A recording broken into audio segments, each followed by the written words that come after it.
과거에 저희 아버지 살아계실 때 참매 있죠. 매 한 마리를 세장에 가져오셨어요. 그런데 이 매가 퍼덕 하는 거예요.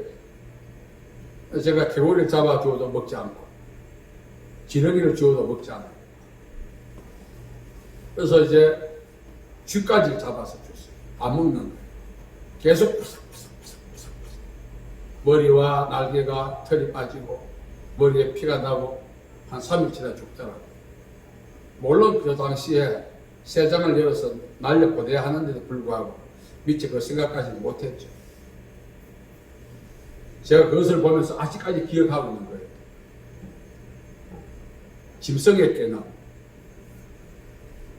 어떤 선호하는 먹잇감보다 굶주리더라도 야성을 발휘하는 것이 더 중요하다는 사실을 알았습니다.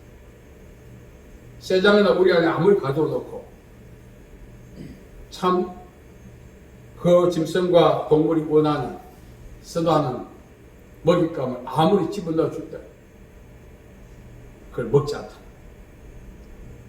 짐승과 새는 굶더라도 야생 상태에 있는 것이 참 중요하다는 사실. 중요한 것은 세장이나 우리는 동물과 짐승이 갖고 있는 야성을 강제적으로 이렇게 제압하는 거죠. 다시 말씀드립니다만 그 야성은 어떤 방법으로도 길들일 수가 없는 것입니다. 사육사들의 말에 의하면 야성이 강한 짐승과 조류를 포획해서 오리나 세장에 가둬놓으면 적응해서 그냥 생존하는 비율이 20%에 지나지 않는다는 것입니다. 그리고 오랫동안 이제 우리나 세장에 가둬놓고, 그리고 나중에 세장과 우리를 열어놓으면 처음에는 머뭇거리죠. 행동 반경이 제한을 받았으니까. 그러나 시간이 지나면 야성을 발휘해서 새는 날개짓을 하고 짐승은 손살같이 달아난다는 것입니다. 오랫동안 우리의 세장에 갇혀 있어도 짐승과 새가 갖고 있는 그 야성은 길들이지 못한다는 사실. 얼마 전에 동물원의 사육사가 자기가 사육하던 호랑이 물려 죽었다는 그 해외 토픽을 한번 본 적이 있습니다. 그래서 그 사육사와 교감을 이루면서 그 짐승이 10년 가까이 지냈다는 것입니다. 그래도 그 야성을 버리지 못했다는 것입니다. 이 야성은 어쩌면은 짐승과 조류를 조류답게, 짐승답게 만드는 하나의 동력일 수 있습니다.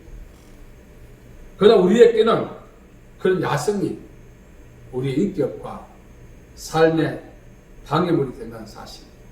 우리 역시 야성이 있죠. 우리가 갖고 있는 야성을 본능이라고 합니다. 본능을 방치할 때 인격적으로 파탄을 하고 삶의 많은 걸림돌 역할을 하는 것입니다. 그렇다면 새와 짐승의 야성을 강압적 수단으로 길들이기 위해서 우리와 세장 안에 가둔 것입니다. 그렇다면 사람의 야성 본능을 이렇게 제압하는 방법이 무엇일까요? 시련이죠, 시련. 시련은 사람이 갖고 있는 본능을 죽이는 하나님의 은혜로 손길입니다. 욥이 말했습니다. 나의 가는 길을 오직 그가 아시나니 그가 나를 단련하신 후에는 내가 정금같이 나옵니다. 이 단련 속에는 시련이라는 것입니다. 곡식은 맷돌을 통과할 때 껍질이 벗겨지고 사람은 시련을 통과할 때 자아의 껍질이 벗겨진다는 말이 있습니다. 교육으로는 사람의 그 본능을 제어할 수 없어요. 우리가 교육이 필요한 것은 그 강한 자아를 균형 있게 조율하는 하나의 방법이지, 교육 자체가 사람의 본능을 제어할 수가 없습니다. 사람은 시련을 통해서만이 본능을 제어할 수가 있습니다. 그런데 이 시련도 이제 잠잠해지면 우리 안에 있는 이 본능의 DNA가 또다시 움직입니다. 그러니까 시련도 역시 사람의 본능을 제압할 수가 없다는 것을 우리가 알게 됩니다. 교육도 실패하고 시련도 실패하는 것입니다. 그렇다면 실패를 거듭할 수밖에 없는 인간의 본능을 어떻게 처리할 것인가? 오늘 바울이 말합니다. 나는 날마다 죽노라. 이것은 자기 절제 능력을 발휘한 것이 아니라 하나님의 말씀에 자기를 쳐서 복종시킨 상태를 이야기합니다. 하나님의 말씀은 사람을 새롭게 빚는 능력이 있어요. 사람을 중생시키고 사람을 온전케 만든다고 바울은 디모데에게 말해주고 있습니다. 성경은 사람을 온전하게 합니다.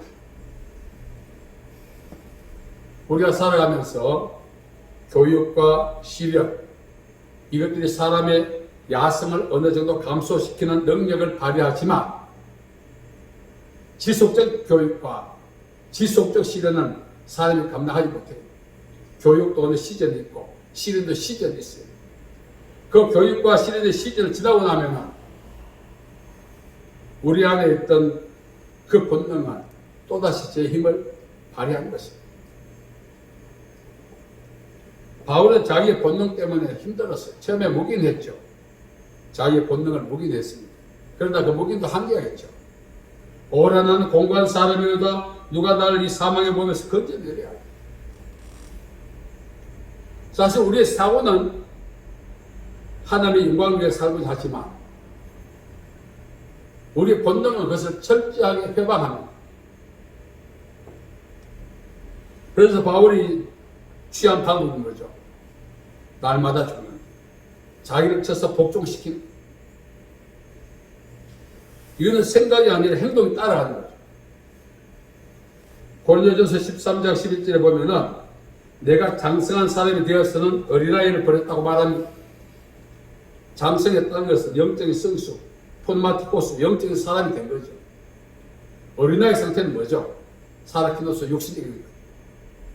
우리 안에는 하나님을 위해서 살겠다는 강력한 각오와 이면에 그것을 철저하게 회방하고 발목 잡는 육신적인 요소, 그걸 본능이라고 합니다. 이걸 처리하지 않으면 하나님의 뜻대로 살겠다는 우리 의지와 이 선한 의도는 열매를 맺을 수가 없는 것입니다. 그래서 바울이 죽는다 말은 매일매일 자기 생각을 버리고 하나님의 말씀을 선택하고 그 말씀대로 살기 위해서 그 행동 자체가, 삶 자체가 영적인 전쟁인 것입니다.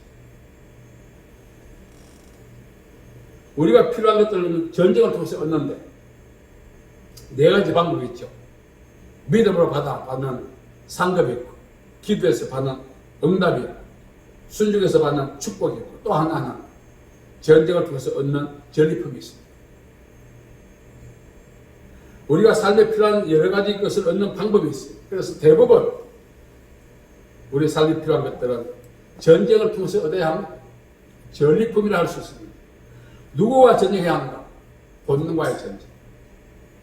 본능과의 전쟁에서 승리한 자만이 삶의 윤택한 복을 받습니다. 성경에서 나오는 순종은 또 하나의 방법. 본능을 복종시키는 것을 이야기합니다.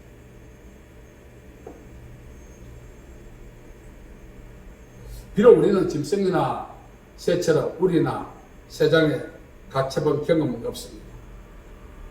그러나 우리 눈에 보이지 않지만 하나님의 말씀이 우리를 어느 정도 제한을 두고 있는 거예요. 그런데 이 본능은 계속해서 이것을 뚫고 나가고자 합니다. 이런 가운데서 우리는 패배하기 있습니다. 바울도 패배했어요. 이 패배를 극복할 수 있는 유일한 방법이 날마다 자기 본능을 말씀께 복종시키지 않으면 안 된다는 것을 이야기하고 있는 것입니다. 저도 하나님의 말씀도 살아봐야지 하는 생각은 꿀떡하고 그 생각은 타의 추종을 불허합니다. 이제 나이도 먹었으니까 이제 한번 제대로 살아야지. 그러나 오늘까지 하나님의 말씀이 자기를 쳐서 복종시킨 것보다 본능대로 살았던 횟수나 시간이 더 많아가지고 어느 순간에 본능을 따라 살고 있는 저의 모습을 늘 발견하죠. 괴롭죠. 그런데 이 상황을 계속 유지하는 것이 아니라 이것을 끝내게 할 수 있는 유일한 방법은 말씀에 복종하는 것입니다. 이 말은 말씀대로 사는 거예요. 힘들어도 우리는 우리 방식대로 살던 그것이 익숙해 있기 때문에 어쩌면 하나님의 말씀대로 사는 것이 당연함에도 불구하고 그렇게 살려고 하면 불편을 느껴요. 힘들어져. 왜? 그렇게 살아본 횟수와 시간이 우리의 본능대로 살아온 시간보다 약하기 때문에.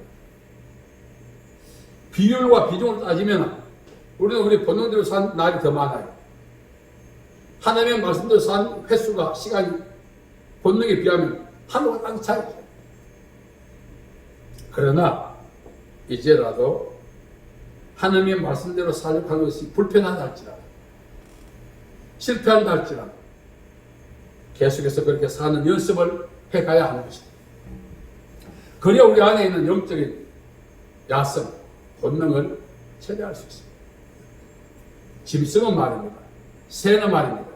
우리와 세상 안에서 발부동 치다가 죽습니다. 때로는 적응해서 그 안에 살기도 합니다. 죽는다 할지라도 새와 짐승의 상태도 죽어요.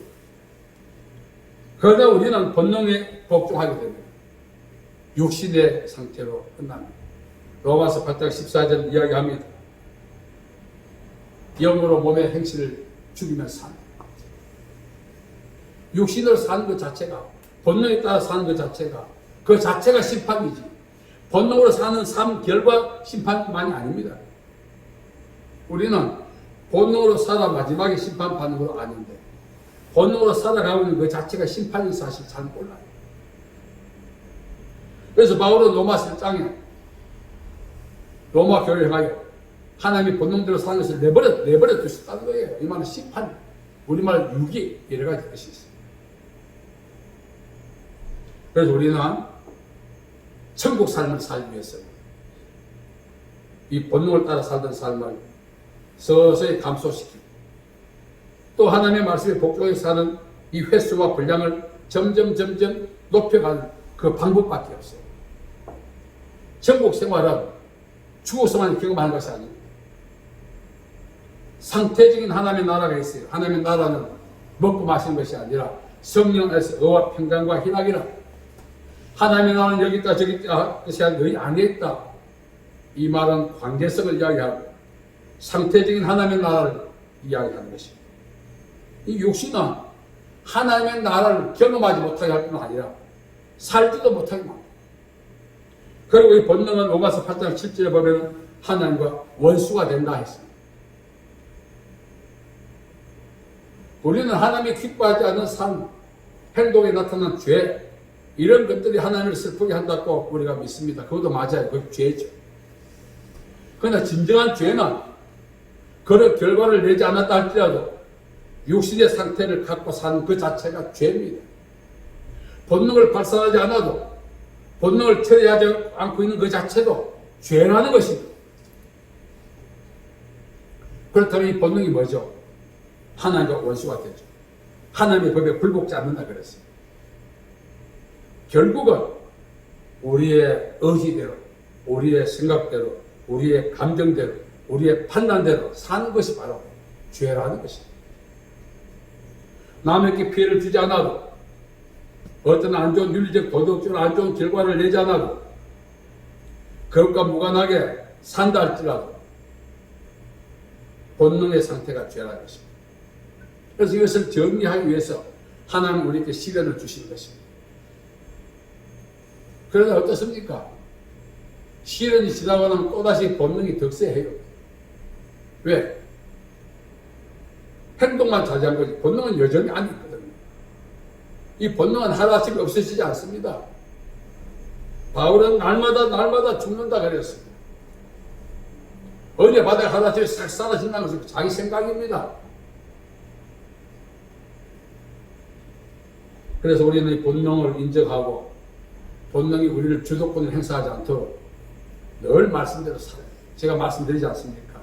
마음대로 살다가 하나님의 뜻대로 하면서 살려고 하니까 그것이 당연한데도 불편해요. 사람은 경험이 사실 별로 없다 보니까. 우리가 법대로 사는 것이 법에 익숙해야 되지. 우리는 법에 익숙하지 않습니다. 자기 감정과 이익에 익숙합니다. 그러다 보니까 법에 저촉된 일을 한다는 것입니다. 하나님의 법에 따라 사는 것이 우리에게 익숙하지 않고 우리 본능대로 따라 사는 것이 더 익숙하기 때문에 그 익숙한 상태가 죄라는 것입니다. 안 좋은 결과가 안 나온다 할지라도. 오늘 바울은 자기 안에는 영적 야성을 인정합니다. 그 위대한 바울도 자기 안에 하나님과 세상 사이를 동가숙색하게 하는 것들이 있다는 사실이죠. 비록 하나님과 세상 사이를 동가숙색하지 않아도 있는 그 자체가 죄라는 것입니다. 그걸 자기가 도말하기 위해서 너무너무 괴로운 거예요. 그래서 늘 복종한다. 하나님의 말씀대로 사는 것이 익숙합니까? 불편합니까? 저는 불편해요, 아직도. 왜 그럴까요? 아직도 제 안에 영적 야성의 본능이 남아있다는 사실입니다. 아니, 목사가 내가 아직 처리하지 못하고 있으면 어떡할 거예요? 죽는 날까지 처리해놔야 돼요. 그래서 이런 말이 있습니다. 본능을 처리하는 학교는 입학은 있어도 졸업은 없다. 다른 말로 광야대학은 입학은 있어도 졸업은 없다. 또 광야대학이 뭐죠? 우리 안에 있는 영적으로 살지 못하게 만드는 육신적인 잔재를 처리하는 그 학교를 이야기합니다. 그 광야학교가 시연이죠. 우리가 고명한 인격이라 사람들 자랑하는데 그 사람이 또 이것이 운동력 있게 활발하게 움직이지 않아서 그렇지 그 안에 본능이 있습니다.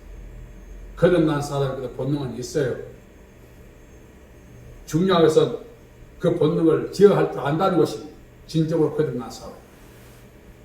진정한 영적 사람은 그것이 활동을 서서히 감퇴시켜 나가는 거죠. 우리 사람이 몸을 갖고 있기 때문에 영혼 육으로 구성되어 있기 때문에 본능이 없다면 사람이 아닙니다. 또 사람이라 하더라도 살아있는 사람이라 할 수가 없어요.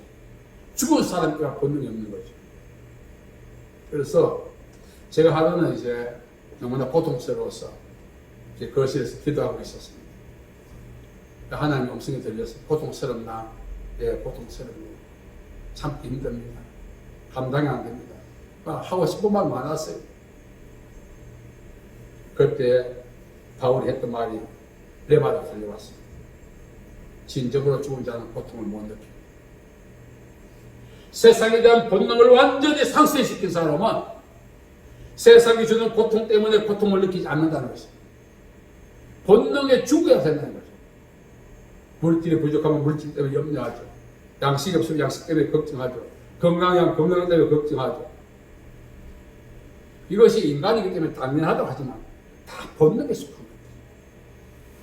우리는 이것들을 초월한 삶을 살아야 하는 것입니다. 어떻게 그렇게 살 수 있나? 안 되죠. 그러나 날마다 그렇게 살기 위해 시도를 우리는 해야 된다는 사실. 그래서 계속 음성이 들려왔습니다. 시체에게 그게 자극을 줘도 통증을 못 느끼죠. 뜨거운 통증이든 차가운 것이든 시체는 차갑다 덥다 표현을 못하죠. 이미 죽었기 때문에. 세상 본능을 완전히 죽은 자는 자극을 받아도 괜찮은 거죠. 그래서 바울은 그런 상태가 되기 위해서 매일매일 죽는 날마다 죽는다. 이 말 죽는 날까지 바울은 어쩌면 본능과의 싸움을 진행해왔다는 사실을 알 수가 있습니다. 바울이 쪽팔리지 않습니다. 위대한 바울도 내 안에 이런 것이 있었다고 고백하는 우리는 그냥 표현도 안 합니다. 인정도 안 합니다. 그러면서 다스릴 능력이 없어요. 그렇게 살기 때문에 하나님의 영광보다 자기 영광을 위해서 살게 되죠. 하나님을 헌신하기보다 자기를 헌신하는 거죠. 이 모든 결과가 우리 안에 본능이 있다는 사실을 전가하고 있는 거예요.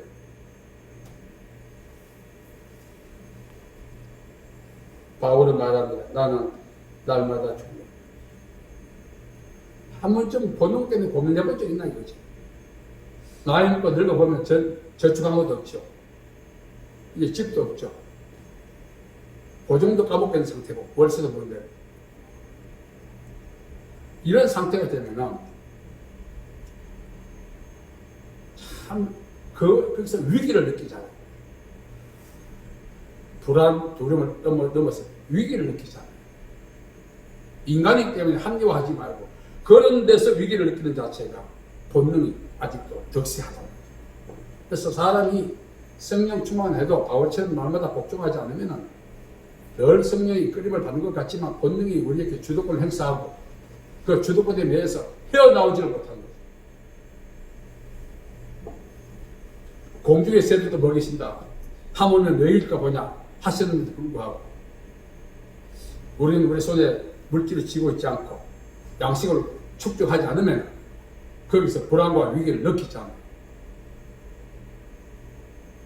정말 우리가 영적 야생의 본능을 하나님께 복종시켰다면 너희는 공중의 새보다 귀하다. 하나님이 먹이신다. 그 말에 막 기뻐하고 즐거워하는 거예요. 내 인생 이제 끝났다. 왜? 하나님 먹이시니까. 확실한 그 확신 안에 기쁨으로 남은 인생을 사는 거예요. 그렇지 않으면 불안하죠. 결국 우리는 우리 안에 영적 야성이 있다는 거예요. 실현과 교육을 통해서도 여전히 살아요. 성령의 역사와 은혜를 경험하고도 여전히 이 본능이 우리를 주도권을 행사해서 덕세하다.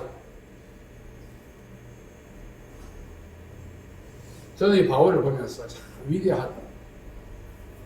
어떻게 본능을 날마다 복종시켰습니까? 우리는 이제 이런 의식을 하면 한 2, 3일 가. 길게는 한 달도 가겠죠.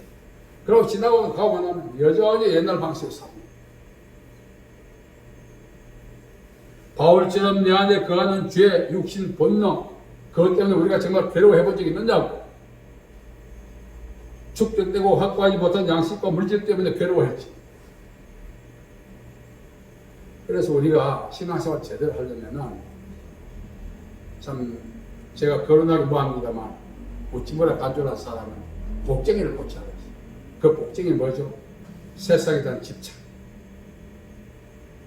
그 본능이 쏘죠. 내일에 대한 염려, 본능이 쏘죠. 하나님은 나의 목자시니 참 찬송을 잘 불러. 망하는 사람이 눈물을 뺐어. 그 사람 마음속에도 내일 양식 염려가 있습니다.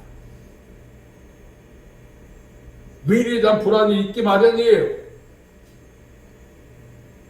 왜 그럴까요? 말 따라 행동 따라.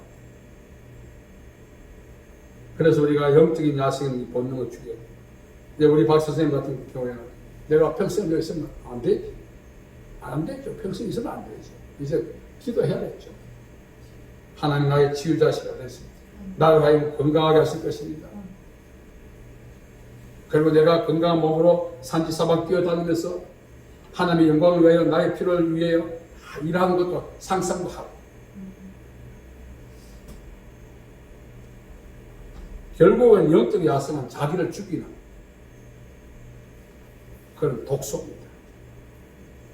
하나님께서는 말씀을 통해 계속 말하는 저도 이제 경제적으로 어려울 때 내가 5,000명도 먹였는데 너는 4,000명밖에 안 된다. 4,000명 못 먹이겠느냐. 그 감동을 주시고 음성을 주시고 아무리 해도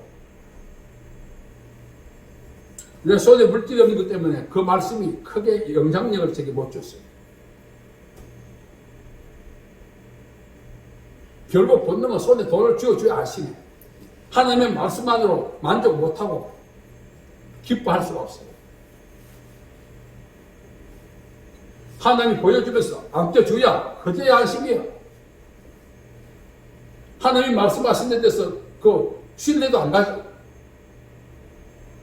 여러분, 은혜 받지 못하고 정말 하나님 말씀대로 살지 못하게 만드는 이 본능을 우리가 더 이상 방치하면 안 되거든요. 전에 한 말씀드렸잖아요. 브라질의 그 소아마비 축구 선수 이름을 제가 잊어버렸습니다. 펠레 바나나 킥을 보고 이 소아마비 청소년 나도 저렇게 언젠가 찰 수 있다. 언젠가는 그 뺐대.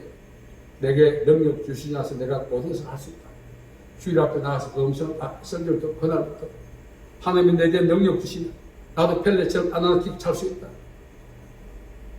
계속해서 자기에게 우리말로 세뇌지만 생기를 불어넣은 그 소년이 브라질 대표팀이 되고 펠레가 정말 아끼던 수제자 이상의 펠레 국위 선양에 앞장섰던 대표 선수가 됐다는 그런 내용을 보았습니다. 불가능하죠. 제가 여기 말씀드린 거 하면은 본능은 하나님의 은혜에 근접하지 못하게 철저하게 차단합니다. 운명으로 여겼다면 어떻게 그런 축구 선수가 될 수 있었겠습니까? 그 모든 것들이 본능에서 오는 거예요. 오늘 하나님께서는 바울을 통해서 우리에게 말씀하십니다. 행복해지는 비결이 뭐죠? 본능을 복종시키는 것. 다른 말로 염려를 하나님께 맡긴다. 이 말 본능을 복종시킨다는 것입니다. 우리의 미래를 맡기는 것, 길을 맡기는 것, 염려를 맡기는 것, 짐을 맡기는 것. 이 모든 게 뭐죠? 본능을 복종시키는 방법이죠. 우리가 시를 통해서 많이 복종을 우리가 그 본능 복종시키는 배운다면 죽는 날까지 본능이 안 없어지는데 왜? 세력이 약한 죽는 날까지 본능은 우리 안에 있어요. 주도권을 우리 본능이 행사하지 못할 뿐 본능은 우리 안에 있다는 사실입니다. 뭐 어떻게 할 것인가요? 그렇죠? 바울은 날마다 복종한다 이 말은 삶에 자기 삶을 주도할 수 있도록 본능이 지금까지 주도해왔지만 이제부터 하나님이 자기를 주도하시도록 복종했다는 것입니다. 그게 중요하죠. 많은 분들이 미래에 대한 불안과 염려 그래가지고 부부가 동반 자살하는 그런 기사를 자주 봅니다. 왜 그런 염려가 있을까요? 본능이 처리 안 되니까. 본능만 처리된다면 하나님은 나의 목자시고 공중에서도 먹이시고 들에 풀도에 비시고 모든 삶의 염려에서 해방될 수가 있는 것입니다.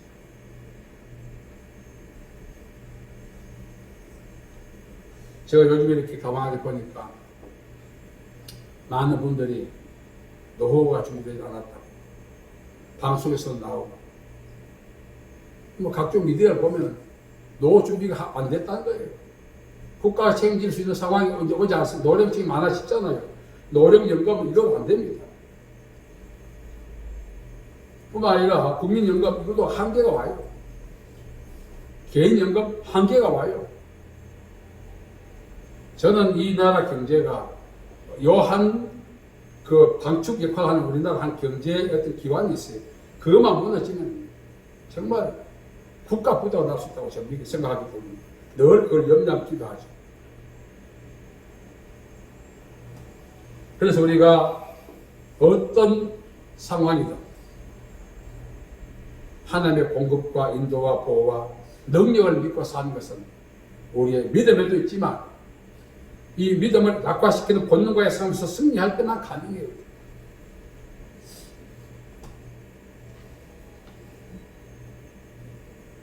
인간의 마음속에 있는 본능은 짐승보다 더합니다. 세상에 갇힌 새보다 더합니다. 팔딱팔딱 뛰는 모습 아직도 기억나요. 그리고 우리는 그렇게 행동하지 않지만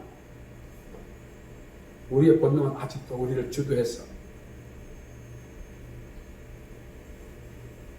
사망으로 나가게 만드는 그런 일을 합니다. 하나님께서 바울을 통해서 이렇게 하신 말씀을 잘 기억해야 합니다.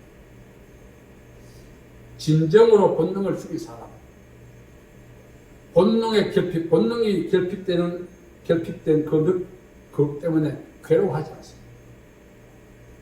또 본능이 우리를 주도하도록 허용해서도 안 되는 것입니다. 우리 다 본능이 주도하여 있잖아요. 돈 걱정하죠. 뭐 걱정 있잖아요. 염려가 있잖아요. 이 배우에는 본능이 그렇게 영향력을 행사한 결과 염려한다고 해서 본능의 주도에 우리가 인생을 맡긴 결과가 나타나는 현상이거든요. 그래도 염려 안 할 수는 없겠지만 염려 올 때마다 하나님 이 염려를 맡깁니다. 하나님 불안할 때 하나님 나에게 담대함을 주십시오. 그리고 하나님께 인생의 주도권을 맡기는 삶을 살아야 되는 거죠. 그래서 다시 한번 말씀드립니다. 나는 날마다 죽는다 이 말은 나의 삶의 주도권을 하나님께 맡기는 방법이죠. 오늘 하루도 하나님께 맡깁니다. 늘 그렇게 살아서 본능이 주는 염려에서 벗어나서 풍성게 하시는 하나님의 은혜를 체험하면서 남은 인생 살아갈 수 있기를 간절히 바랍니다. 하나님 아버지 은혜와 사랑을 감사합니다. 정말 우리는 알게 모르게 하나님은 나의 목자라고 외쳤지만 본능이 우리의 목자가 되어서 우리를 주도하도록 허용해 왔던 사실을 우리가 인정하고 회개합니다. 정말 이제 우리는 주도권을 주님께 맡깁니다. 주님께서 우리와 가족과 가문을 주도해 주시옵소서. 그래서 본능이 득세하는 세상에서 은혜 안에서 성량을 사는 저희들 다 되게 복내려 주옵소서. 예수님의 이름으로 기도하옵나이다. 아멘.